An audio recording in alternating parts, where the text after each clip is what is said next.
Un spectacle, un beau spectacle à venir en fin de semaine. Préparez-vous. Vendredi matin, vous pourrez tous assister à une éclipse de soleil, la plus belle depuis 15 ans. Bonsoir Nicolas Châteauneuf. Que va-t-il se passer exactement? Explication grandeur nature. Alors pour bien comprendre David, j'ai fait venir sur le plateau 3 invités de marque que sont le soleil, la lune et puis la terre toute bleue que l'on voit là-bas. Alors ils ne sont pas à l'échelle parce que sinon ça ne rentrait pas sur le plateau.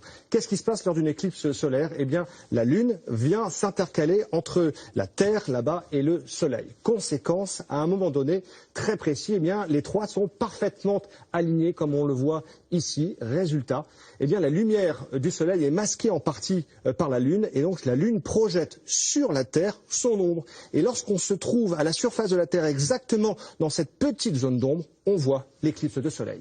On voit l'éclipse, c'est-à-dire? Alors, de l'espace, David, cela ressemble à ça. Regardez, cette photo a été prise en 99 de la station Mir, de l'espace. On voit la zone d'ombre sur la Terre. Par contre, au niveau du sol, eh bien, on voit plutôt le soleil noir, ce spectacle incroyable dont tout le monde se souvient, le soleil noir qu'on va voir maintenant. Voilà, un spectacle absolument magique avec, souvenez-vous, une baisse de la luminosité qu'on va voir ici, qui va durer plusieurs minutes, et puis une baisse de la température également, plusieurs degrés également en quelques minutes. Un spectacle fabuleux. C'est exactement donc ce qu'on va vivre ce vendredi matin? Alors pas tout à fait, David. Pourquoi?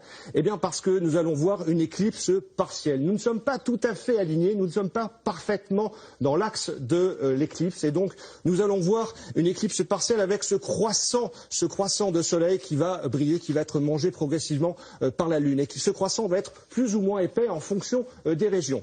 Par exemple, au nord et à l'ouest, ce sera plus spectaculaire. À Saint-Brieuc, 82% du soleil seront mangés par la Lune, 78% à Paris, 63% seulement à Nice. Et pour en profiter, il y aura des points d'observation évidemment astronomiques partout en France. Mais attention, parce que le soleil, même masqué, même aussi fin que ce croissant, eh bien, il peut vous griller les yeux. Et pour en profiter en toute sécurité, eh bien, il faut utiliser ce type de lunettes que l'on voit ici, des lunettes neuves, des lunettes qui sont spécialement conçues, homologuées, que l'on met comme ça sur la tête, pas de lunettes de soleil, pas de masque de soudeur. Voilà, celles-ci sont faites pour cela. Évidemment, c'est extrêmement saillant, David. Voilà, et je ne vous vois plus. Et vous êtes magnifique comme ça, Nicolas, ne changez rien.